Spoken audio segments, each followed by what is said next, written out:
를 받은 그대로 다윗에게 말하였다. 아멘. 하나님이 우리를 위하여 세우는 집이라는 제목으로 우리 함께 말씀을 나누고자 합니다. 우리 옆 사람과 먼저 인사하겠습니다. 우리 함께 예배함이 기쁨입니다. 네, 함께 예배함이 기쁨입니다. 네, 오늘 본문 말씀을 묵상하면서 윈스턴 처칠의 유명한 말이 생각이 났습니다. 사람은 집을 짓고 집은 사람을 닮는다라는 말입니다. 누군가는 집을 단순히 벽과 지붕으로 된 구조물이 아니라 삶의 이야기와 관계, 기억이 쌓이는 곳이다라고 말할 것입니다. 실제로 우리가 사는 집을 생각해 보면은 그 안에는 단순히 물리적 안정만이 있는 것이 아닙니다. 누구와 함께 사느냐, 어떤 이야기가 이 안에 있느냐에 따라서 집은 단순한 건물이 아니라 인생이 되는 것입니다. 성경에서도 집이라는 개념은 단순히 건축물만을 의미하지 않습니다. 때로는 가족 공동체를, 더 나아가서 나라를, 그리고 궁극적으로는 하나님의 언약 백성을 뜻하기도 합니다. 오늘 우리가 살펴볼 본문 역대상 17장은 바로 그 집에 대한 이야기입니다. 그런데 여기서 우리가 말씀을 나누기 전에 하나 질문을 가지고 말씀을 나눴으면 좋겠습니다. 과연 누가 누구를 위해 집을 짓는가? 입니다. 이스라엘의 왕이 된 다윗은 이제 더 이상 광야에서 도망치는 도망자가 아닙니다. 백향목 궁전에 살면서 모든 대적들을 물리친 왕이 바로 다윗입니다. 다윗은 그 말대로 인생의 정점에 서 있는 사람처럼 보이기도 합니다. 그때 이제 어느 날 나단에게 이러한 이야기를 합니다.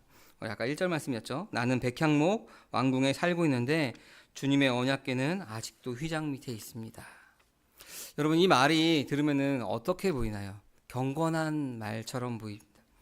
매우 경건한 말처럼 보이는 말이, 나는 이 백향목 궁전에 서 있는데 하나님은 휘장 안에 있구나 라는 말입니다. 그래서 내가 안 되겠다. 내가 하나님을 위해 집을 지어 드려야겠다. 내가 하나님을 위해라는 마음이 바로 이 다윗의 마음이었습니다. 그 동기는 순수해 보입니다. 근데 다윗이 이 하나님을 위해라고 하는 그 기준이 무엇이었죠? 내가 볼 때 나는 백향목 궁전에 있고, 내가 볼 때 하나님의 언약궤는 휘장 안에 있고. 여러분, 그의 동기는 순수했습니다. 근데 그 기준은 하나님의 말씀이 아니라 자기였습니다. 실제로 다윗은 하나님을 사랑하는 사람이었죠. 그래서 다윗은 늘 하나님의 임재를 사모하는 사람이 다윗이었습니다. 자신이 누리는 모든 평안이 하나님의 은혜임을 알고 있는 자가 바로 다윗이었습니다. 그래서 다윗은 하나님을 위한 그 위대한 일인 성전 건축을 계획하고 있는 것입니다. 그런데 여러분, 이 놀라운 일들 중에서, 이 계획 중에서 놀라운 일이 벌어집니다. 무슨 일이었냐면은 나단도 그것을 허락했죠. 그렇게 하는 것이 좋겠습니다. 근데 그 밤에 하나님께서 나단에게 나타나셔서 그 집을 건축하지 말라라고 하십니다. 하나님은 왜 다윗의 계획을 하지 말라라고 거절하셨을까요? 왜 그랬죠? 여러분, 다윗의 열심이 부족해서였을까요? 아니면 다윗의 동기가 불순해서였을까요? 아닙니다.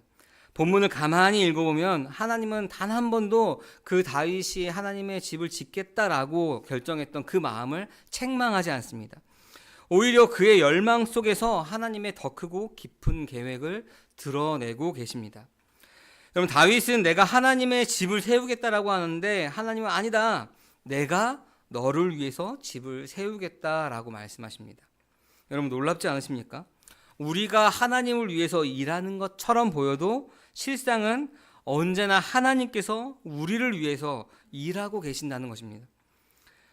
하나님은 우리가 무엇을 드릴 수 있느냐를 보다도 하나님이 우리를 위해서 무엇을 하셨는가를 더 깊이 생각하기를 바라시는 겁니다. 다시요. 하나님은 우리가 무엇을 드리냐를 보시는 것이 아니라 하나님께서 우리를 위해서 무슨 일을 하셨는지를 더 그 마음의 중심에 두기를 원하시는 것이 하나님입니다. 여러분, 우리의 신앙은 내가 하나님께 무엇을 해드릴 수 있느냐 하는 공로, 공로의 종교가 아닙니다. 신앙은 하나님께서 우리를 향해서 행하신 그 위대한 은혜에 대해서 우리가 믿음의 반응을 하는 것이 바로 신앙인 것입니다. 함께하는 교회 성도 여러분, 혹시 우리 중에 지금 내가 하나님의 위에 집을 들어야겠다라고 하는 그 다짐만을 위해서 매달려 있는 분이 계신가요? 여러분, 신앙생활을 오래 하다 보면은 나도 모르게 내가 무엇인가 해야 되지 않을까라고 하는 강박에 시달릴 수 있습니다. 더 기도하고 더 봉사하고 더 헌신해야 한다는 마음을 들 때가 있습니다. 여러분, 그 마음 자체가 틀렸다라고 말하는 것이 아닙니다. 그런 순수한 마음, 하나님을 향한 그 열정들 중요합니다. 그런데 거기에만 초점이 맞춰져 있다면 어떨까요? 거기에만 초점이 맞춰져. 하나님은 없고 그 일만 있는 거죠. 내가 기도해야지, 내가 봉사해야지, 내가 헌신해야지, 혹은 뭐 다른 것들, 그런 것들에만 초점이 맞춰져 있다면은 여러분, 과정이 아니라 결과에 집착하게 됩니다. 그 결과에 집착하다 보면은 어떻게 되냐면은 관계는 아무런 소용이 없습니다. 사람과 사람과의 관계, 하나님과의 관계는 없고 오로지 결과, 그 일에만 집중하게 됩니다. 그러면은 무엇인가 잘하는 것처럼 보일 수도 있죠. 뭔가 여러분 이것을 합시다라고 할 때 그걸 잘하는 것처럼 보여도 그 안에는 잡음과 분쟁이 생깁니다. 여러분, 과정이 중요하다고 해도 잡음과 분쟁이 생길 수 있습니다. 근데 과정이 중요하다, 관계가 중요하다라고 하는 사람들은 그 과정에서 잡음과 분쟁들은 해결하면서 가는 것입니다. 그 결과가 멋들어지게 나타나지 않아도 됩니다. 그 결과가 그 우리가 눈앞에 짠 하고 나타나지 않아도 상관이 없습니다. 여러분, 과정이 중요하다면은 결과는 크게 중요하지 않습니다. 있으면 좋고 없어도 우리가 그 과정 가운데 하나님께서 우리에게 행하신 일들을 우리가 경험하면 되는 것입니다. 여러분, 더 기도하고 더 봉사하고 더 헌신하고 내가 하나님의 집을 지어야지 하는 그 마음 자체가 틀렸다라는 것이 아닙니다. 그 출발점이 어디냐, 그것이 더 중요한 것입니다. 여러분, 다윗은 하나님을 사랑했죠. 다윗은 하나님의 임재를 소중하게 여겼습니다.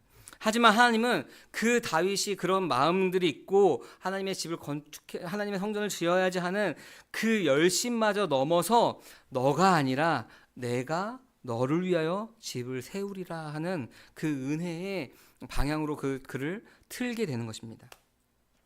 여러분, 우리가 신앙이라고 하는 것은 언제나 하나님께서 먼저 세우신 그 은혜의 집에 들어가는 것입니다. 그 은혜의 집은 인간의 열심이 아니라 하나님의 언약 위에 세워진 집입니다. 여러분, 은혜의 집이란 사람의 계획이 아니라 하나님의 뜻에 따라서 세워진 집입니다. 오늘 말씀의 제목이 여러분 뭐죠? 하나님이 우리를 위하여 세우는 집입니다. 그래서 제가 이제 집에 대해서 이제 은유적으로 계속 표현을 드리는 것입니다. 근데 이 말씀을 좀 더 나눌 때 우리가 몇 가지 질문을 여러분 마음속으로 좀 품었으면 좋겠습니다. 지금 주보에 적어두었는데 요약 부분에 적어두었습니다. 그것이 무엇이냐면은, 나는 지금 누구를 위하여 집을 짓고 있는가?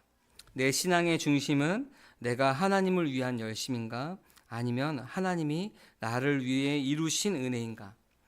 내가 세우는 집은 무너질 세상 위에 있는가? 아니면 영원한 언약 위에 있는가? 라는 질문을 가지고 말씀을 계속해서 나눴으면 좋겠습니다.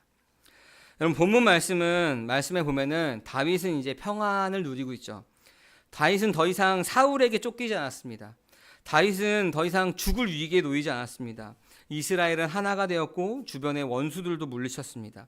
백성들도 다윗을 인정하였고 다윗은 왕으로서 성공의 자리에 있었습니다.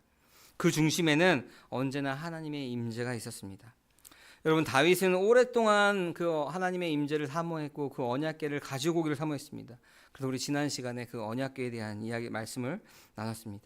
그래서 그 언약궤가 들어올 때 큰 기쁨으로 막 예배하는 모습을 우리는 보게 되었습니다. 그러던 어느 날 다윗은 자신의 거처와 하나님의 처소를 비교하면서 이렇게 말합니다. 우리 1절 말씀 같이 한번 읽어볼까요? 다윗은 자기 왕궁에 살 때에 예언자 나단에게 말하였다. 나는 백향목 왕궁에 살고 있는데 주님의 언약궤는 아직도 휘장 밑에 있습니다. 아멘. 아까 말씀드렸듯이 이 말은 굉장히 경건해 보이죠. 하나님께 드리는 헌신적이고 하나님의 영광을 위한 결단처럼 보입니다. 근데 아까 서두에 말씀드렸듯이 우리가 주의 깊게 살펴봐야 되는 것이 이 말의 출발점입니다. 나는 백향목 왕궁에 살고 있는데 주님의 언약궤는 아직도 휘장 밑에 있구나라고 하는 그 말의 중심이 누구한테 있죠? 기준이 누구죠? 다윗이죠. 다윗이 볼 때, 다윗은 백향목 왕궁인데 주님의 언약궤는 휘장 밑에 있는 것이 보기가 안타까운 것입니다. 나는 이렇게 좋은 집에 사는데 주님의 언약궤는 아직도 휘장 밑에 있구나라고 비교하는 거죠. 자기 중심으로. 여러분, 내가 중심이 된 사람은 누가 주인이라고 했죠? 하나님이 주인이 아니라 내가 주인. 지금 다윗은 지금 내 중심으로 그렇게 보는 것입니다. 그냥 이 말을 생각 없이 볼 때는 굉장히 자연스러워 보이죠. 그렇지. 하나님이 임재하시는 곳보다 내가 사는 집이 더 훌륭하다니. 그래. 하나님을 위해서 성전을 지어드려야겠다. 아주 자연스러워 보이는 결과입니다. 근데 그것은 하나님의 의도와 어긋나는 비교입니다. 왜냐하면은 하나님께서 굳이 장막에 계시는 이유가 있기 때문에 그렇습니다. 여러분, 하나님께서 뭐라고 하죠? 늘 너희와 함께 하겠다. 너희 가운데 거하겠다. 너희와 동행하겠다라고 말씀하시지, 내가 너희 위에 높은 건물을 지어서 그 안에 나를 모셔라 라고 여러분 말씀하신 성경 말씀이 있나요? 없죠. 그래서 4절 말씀에서 나단에게 하나님께서는 내가 살 집을 네가 지어서는 안 된다라고 말씀하십니다. 물론 다른 구절에서는 다윗이 피를 많이 묻혀서라고 이야기하기도 하지만 오늘 역대상 17장에서는 그렇지 않죠. 내가 살 집을 네가 지어서는 안 된다. 여러분, 이 말씀은 단순히 그냥 너의 계획, 너의 마음 다 내가 거절할게, 그 거절이 아닙니다. 하나님께서 나의 뜻이 너의 계획보다 더 앞서고 있다라고 말씀하고 계시는 겁니다. 그 뒤에 구절들을 읽으면 우리가 알 수 있죠. 여러분, 하나님의 계획은 인간의 열심보다 항상 먼저 있었습니다. 그러나 우리는 때로는 하나님을 위한다는 이유로 내 방식대로, 내 시선대로, 내 논리대로 여러분 무엇인가 할 때가 있습니다. 그 집을 지을 때가 있죠. 그런데 하나님께서는 뭐라고 말씀하시냐면, 너의 마음은 내가 안다. 그러나 내가 먼저 말하겠다. 너의 계획은 잘 알겠지만 내가 먼저 말하겠다라고 말하는 겁니다. 내가 어떤 하나님인지, 내가 어떤 의도를 가지고 있는지 너가 먼저 알 필요가 있다라고 말하는 겁니다. 우리 5절과 6절 말씀 우리 같이 한번 읽어볼까요? 내가 이스라엘을 이끌어낸 날로부터 오늘날까지 나는 어떤 집에서도 살지 아니하고 이 장막에서 저 장막으로, 이 성막에서 저 성막으로 옮겨 다니며 지냈다. 내가 온 이스라엘과 함께 옮겨 다닌 모든 곳에서 내가 내 백성을 돌보라고 명한 이스라엘의 어떤 사사에게 나에게 백향목 집을 지어주지 않은 것을 두고 말한 적이 있느냐. 아멘. 여러분, 하나님이 자신이 이동하는 성막에 거하시기를 기뻐하셨다는 말이 바로 이 말입니다. 그 이유는, 왜 기뻐하셨다는 그 이유는 단 하나죠. 바로 하나님의 백성과 함께 걷기 위해서입니다. 하나님은 광야에서 백성들이 헤맬 때 하나님 어디 계셨죠? 그와 함께 그 옆에 계셨습니다. 그들이 텐트를 치면 하나님도 그 한가운데에 텐트를 치고 구름 기둥과 불 기둥으로 인도하셨습니다. 그들이 고생길을 걸을 때 하나님께도 함께 그 길을 걸으셨던 것입니다. 여러분, 하나님은 금으로 만든 궁전보다 그 먼지를 뒤집어 쓴 백성과 함께 동행하기를 택한 분이 바로 하나님이십니다. 그런데 지금 다윗은 뭐라고 해죠? 하나님도 이제 나처럼 백향목 집에 거해야 되지 않겠냐, 그럴듯한 성전에 계셔야 되지 않겠냐라고 말하는 겁니다. 그러니까 좀 많이 빗나간 거죠.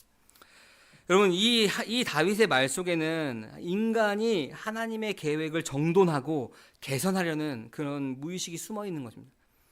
하나님의 계획이 있지만, 하나님의 뜻이 있지만, 하나님께서 그 의도가 있지만 내가 보기에 이거 참 별로인 것 같아.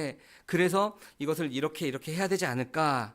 하나님의 계획을 전동하고 개선하려고 하는, 하나님이 우선이 아니라 내가 보기에인 거죠. 여러분, 우리 안에도 이러한 신앙의 열심이 있습니다. 내가 보기에 하나님이 이랬으면 좋겠고, 내가 보기에 하나님께 이렇게 해드리는 것이 낫지 않겠냐 하는 마음입니다. 그러나 하나님은 그렇게 말씀하시지 않습니다. 우리가 아무리 좋은 뜻으로 하나님을 위한다고 하더라도 그분은 언제나 우리 가운데 말씀하시죠. 내 뜻이 너의 열심보다 먼저다. 내 뜻이 너의 열심보다 먼저다. 여러분, 단지 성전을 건축하느냐 마느냐, 성전을 누가 지으냐 그 문제가 아니라 누가 주도하느냐, 누가 계획하고 누가 이루느냐에 대한 문제입니다. 여러분, 그러나 우리가 생각해야 되는 것이 다윗의 그런 열심이 없었다면 하나님의 계획을 알았을까요, 몰랐을까요? 몰랐겠죠. 그런 순수한 다윗의 열심이 없었다면은, 그 계획이 그 마음이 없었다면은 하나님의 계획을 몰랐을 것입니다. 또한 다윗에게 겸손하게 하나님의 말씀을 듣는 귀가 없었더라면은 하나님께서 말씀하셔도 아니야, 내가 생각할 때는 내가 사는 이 백향목 궁정보다 더 멋진 성전을 지어드려야지 하고 하나님을 위한 성전이 아니라 나를 위한 성전을 지었을 것입니다. 여러분, 하나님은 다윗의 그런 마음을 부정하지 않습니다. 오히려 그 열심을 하나님의 그 큰 구원의 그림 안으로 끌어들이십니다. 그래서 훗날 솔로몬이 성전을 지을 때에도 하나님은 이렇게 말씀하시죠. 우리 열왕기상 8장 17절과 18절입니다. 우리 같이 한번 읽어볼까요? 내 아버지 다윗께서는 주 이스라엘의 하나님의 이름을 기릴 성전을 지으려고 생각하셨으나 주님께서는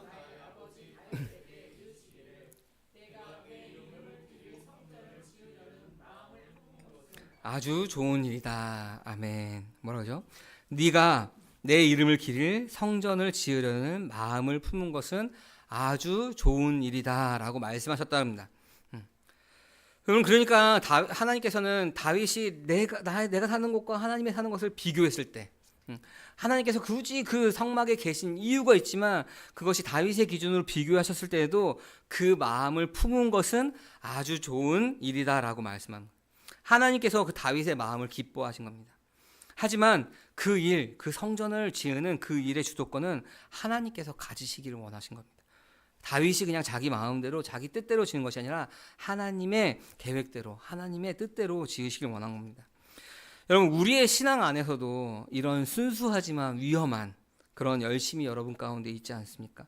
나는 이만큼 헌신했으니 하나님께서 나의 뜻 가운데 나의 계획을 이루어 주어야 하지 않을까? 혹은 나는 하나님을 위해서 무엇인가 해야 한다는 그 부담감 속에 여러분 살고 있지 않습니까? 혹은 내가 판단하기에 이게 하나님을 위한 길이지라고 정해놓고 하나님의 음성을 듣기보다는 그냥 내가 정했으니 그 길로 가야지라고 그냥 밀어붙이고 계시지 않습니까? 여러분, 오늘 하나님은 우리에게 이렇게 말씀하십니다. 내가 너를 위한 계획이 있다. 너의 열심도 정말 귀하지만 너는 먼저 내 음성에 귀를 기울여야 된다. 너는 내 일보다 내가 나의 일을 하는 것보다 나를 먼저 알아야 한다라고 말하는 겁니다. 그 뒤에 보면은 계속 그 얘기가 나옵니다. 일을 하는 것이 아니라 일을 하고 안 하고 그것이 중요한 것이 아니라 그 출발점, 그 주도권이 누구에 있냐라고 하는 것입니다. 여러분, 우리가 그 순수한 마음으로 그렇게 일을 하다 보면은 하나님께 주도권을 어떻게 내어드리지? 내가 주고 있었구나.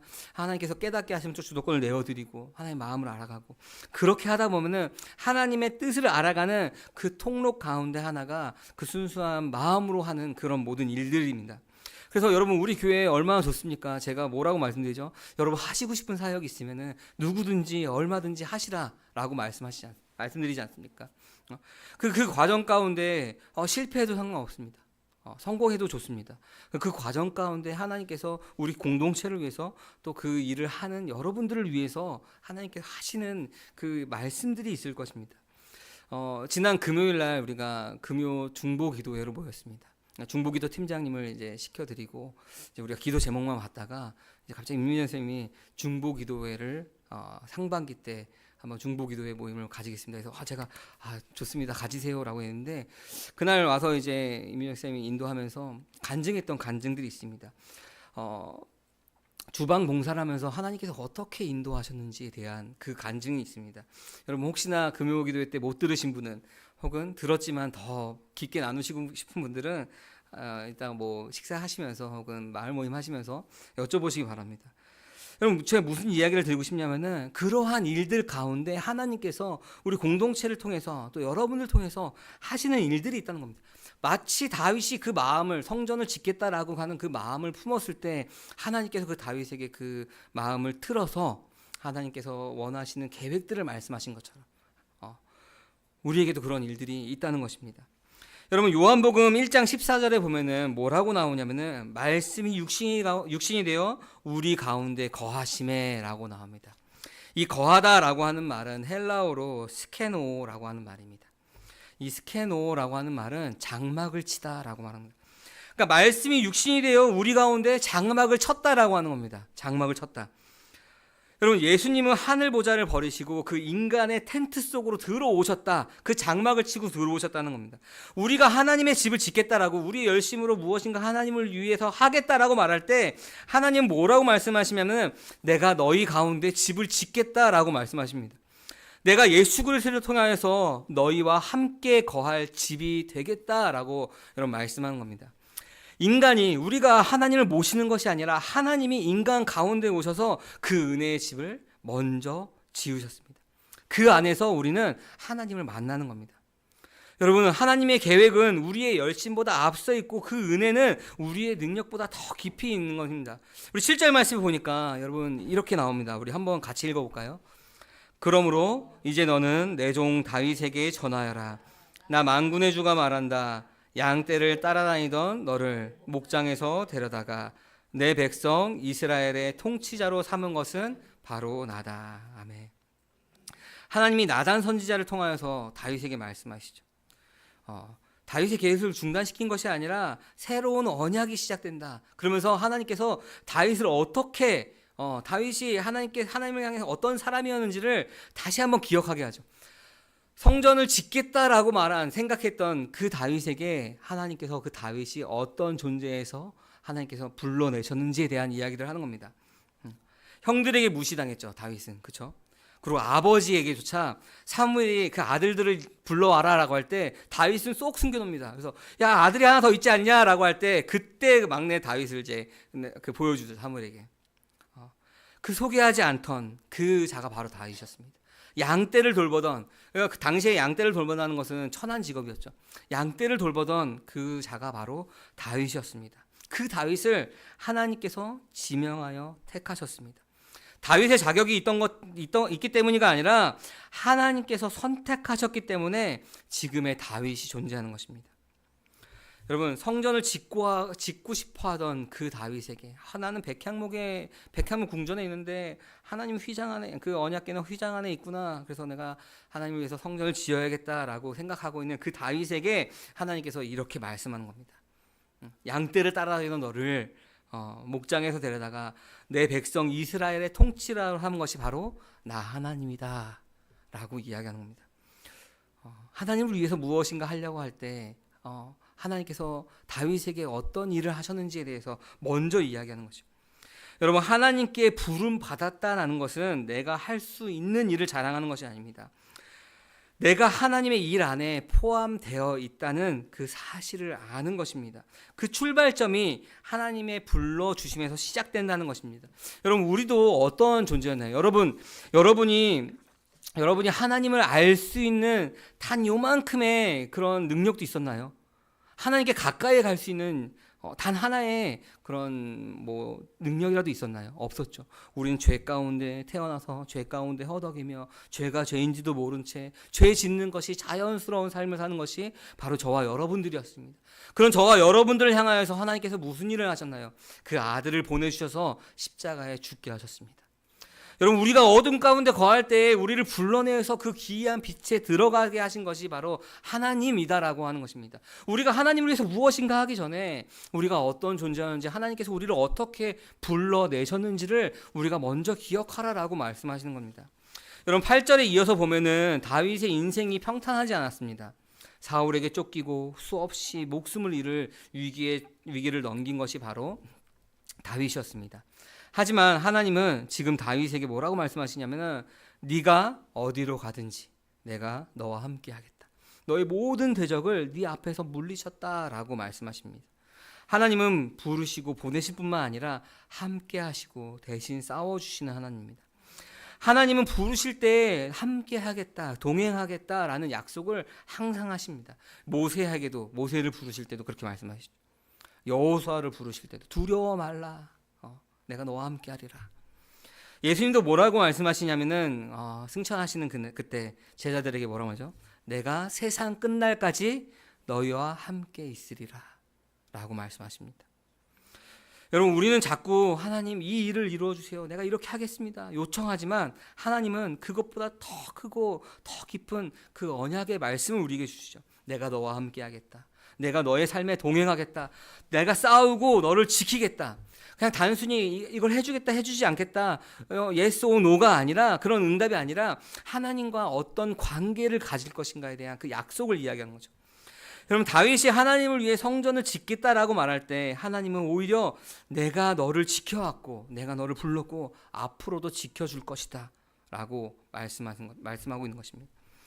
함께하는 교회 성도 여러분, 다윗은 단지 마음의 결심을 품고 나단에게 이야기했을 뿐입니다. 그런데 하나님은 그 다윗의 마음 가운데 더 깊고 더 넓은 그 언약으로 응답하십니다. 여러분, 우리가 하나님을 위해서 무엇인가 하려고 할 때 하나님은 오히려 우리에게 더 깊은 은혜를 준비해 놓으시는 것입니다. 우리는 늘 무엇을 해야 할지에 대해서 묻지만, 어떻게 해야 될지에 대해서 묻지만, 하나님은 내가 너를 위해서 무엇을 하겠다, 무엇을 했다라고 하는 그 언약을 보라라고 말씀하십니다. 여러분, 그것이 먼저입니다. 우리가 거듭나지 않고 그 부르심이 없는데, 하나님의 그 언약의 집에, 은혜의 집에 들어가지도 않았는데 우리가 무엇인가 하겠다라는 것은 여러분, 열심히 나의 인간적인 노력으로 죄의 열매만을 맺고 살아가는 것입니다. 그래서 신앙은 하나님을 위해서 무엇인가를 하는 것이 아니라 하나님이 우리를 위해서 하시는 일을 믿고 누리는 것에서 시작되는 것이 바로 신앙입니다. 그 이후의 행동은 자연스럽게 나타나는 것입니다. 여러분, 11절에 보면은 하나님께서 우리에게 무엇을 하셨는지를 알 수가 있습니다. 우리 11절 말씀 같이 한번 읽어볼까요? 내 생애가 다하여서 내가 너의 조상에게로 돌아가게 되면 하나를 후계자로 세워 그 나라를 튼튼하게 하겠다. 아멘. 여러분, 내 씨라고 하는 말이 좀 더 여러분 익숙하죠. 후계자라고 하는데 우리 개역개정에서는 후계자라고 합니다. 후계자를 세우겠다라고 말합니다. 그냥 후계자, 아들 가운데 하나라고 이야기하는데, 그 하나가 아니라 여러분, 여기에서 그 후계자라고 하는 것은 복수적인 의미를 가지고 있습니다. 가까이는 여러분 다윗의 아들 솔로몬입니다. 그렇지만 궁극적으로는 예수 그리스도를 향한 그 예언적인 언어가 바로 이 후손, 이 씨라고 하는 말입니다. 여러분, 다윗의 눈앞에는 성전을 건축해야겠다라는 큰 프로젝트를 가슴에 품고 있었습니다. 그런데 하나님의 계획은 역사 전체에 걸친 구속사입니다. 하나님의 일하심은 전에도 지금도 우리의 다음 세대까지도 계속 이어지는 것입니다. 12절에 보면은 그의 왕위를 영원히 견고하게 한다라고 하지만, 우리가 잘 알다시피 다윗의 후손 중에 여러분, 솔로몬 이후에는 어떻게 되죠? 왕국이 분열되고 타락을 겪게 됩니다. 그런데 영원히 견고하게 하겠다, 이 말은 그래서 결국 예수 그리스도를 통해서 성취가 되는 것입니다. 여러분, 요한복음에 보면은 예수님께서 뭐라고 말씀하시냐면은 이 성전을 헐라 내가 며칠 만에, 사흘 만에 다시 세우리라 라고 말씀하십니다. 바로 예수님 자신이 하나님의 참된 집, 성전, 모든 인간의 죄를 담당하신 하나님의 임재 그 자체가 되는 것입니다. 하나님의 집은 인간이 세우는 것이 아니라 하나님 자신이 세우는 것입니다. 그 기초에는 은혜와 사랑, 그리고 그 약속 위에 있는 것입니다. 하나님이 세우는 나라는 여러분 일시적이지 않습니다. 솔로몬 왕처럼 그런 왕권이 분열되고 타락하는 그런 것이 아닙니다. 지금 우리도 지금 이 언약의 성취를 여러분 눈앞에서 보고 있죠. 여러분도 그 안에 참여하고 있는 것입니다. 예수님은 하나님의 집, 성전으로 오셨습니다. 지금도 우리 안에 거하십니다. 그래서 고린도전서 3장 16절에서 뭐라고 얘기하죠? 너희가 하나님의 성전인 것과 하나님의 성령이 너희 안에 거하시는 것을 알지 못하느냐라고 말하고 있습니다. 우리는 지금도 하나님의 집을 짓는 일에 참여하고 있는 자들이 바로 우리들입니다. 여러분, 그 집은 우리의 노력으로 짓는 것이 아닙니다. 하나님의 언약으로 세워지는 집입니다. 우리의 뜻이 아니라 하나님의 아들을 통해서, 그의 아들 예수 그리스도를 통해서 완성되는 것이 바로 하나님의 집입니다. 함께하는 교회 성도 여러분, 오늘 우리는 다윗이 성전을 짓겠다라고 하는 그 아름다운 계획을 품었을 때 하나님께서 그에게 주신 그 응답을 보았습니다. 다윗은 성전을 짓겠다라고 하지만 하나님께서 해라 안 해라라고 하는 것이 아니라 그 성전을 짓겠다라고 하는 그 마음 가운데 하나님의 놀라운 계획들을 보여주셨습니다. 다윗의 동기는 순수했죠. 하나님께 영광을 돌리고 싶었고 자신의 집보다 하나님의 집을 먼저 세우고 싶어 했습니다. 그 마음은 정말 아름답고 우리가 배워야 되는 겁니다. 그러나 하나님께서는 그 집은 내가 세운다. 내가 너를 위해서 세우는 그 집을 보게 될 것이다 라고 말씀하시는 것을 오늘 말씀을 통해서 함께 나누었습니다. 여러분, 다시 말씀드리는 것이지만 신앙은 내가 하나님을 위해서 무엇을 짓는 것이 아니라 하나님이 나를 위해서 지어가는 그 집을 발견하고 그 은혜를 누리는 삶이 여러분 신앙인 것입니다. 혹시 이 말이 여러분 아무것도 안 해도 됩니다, 그냥 누리십시오 라는 말로 여러분 오해하면 안 됩니다. 다윗과 같은 그런 순수한 열심이 있고 듣는 귀가 있어야 그 하나님의 일하심도 더 깊이 누릴 수가 있는 겁니다. 여러분, 우리 모두도 다윗처럼 하나님을 위해서 무엇인가 하고 싶어하는 마음들이 있죠. 야, 교회 바닥에 뭐 쓰레기가 많았네, 내가 주워야지. 혹은 세상 가운데 살아가면서 내가 사랑을 전해야지. 뭐 이런 하나님을 위해서 하고 싶은 그런 마음들이 있습니다. 여러분, 근데 이 마음이 여러분 우리에게 없다면은 여러분 스스로를 한번 점검해 봐야 됩니다. 아, 내가 하나님의 사랑 안에 있는 사람인가? 점검해야 되죠. 이 마음, 그 하나님께서 우리에게 베풀어 주신 그 은혜를 안다면은 하나님을 위해서 내가 해야 하겠다라는, 뭐 다윗처럼 거창하게 내가 성전을 짓겠습니다, 뭐 그것은 아니지만 하나님을 위해서 우리가 무엇인가 해야 하겠다라는 그 마음이 들 수밖에 없습니다. 당연하고 참 귀하고 아름다운 마음입니다. 그러나 그 마음이 우리의 조급함이나 성취욕으로 흐를 때 우리는 하나님의 뜻보다 내 계획을 앞서는 오류에 빠질 수가 있는 것입니다. 구름기둥과 불기둥이 인도할 때 가는 것이 아니라 야, 저길로 가자 하고 먼저 가는 것이죠. 그런 오류에 빠지게 되는 것입니다. 하나님은 그 다윗의 순수한 열심을 멈추게 하시고 더 크고 더 오래가는 영원한 하나님의 그 약속으로 그의 마음을 채우신 것입니다. 하나님은 하나님의 집을 지으려고 한 다윗에게 이렇게 말씀한 겁니다. 내가 너를 택했다. 내가 너를 붙들었다.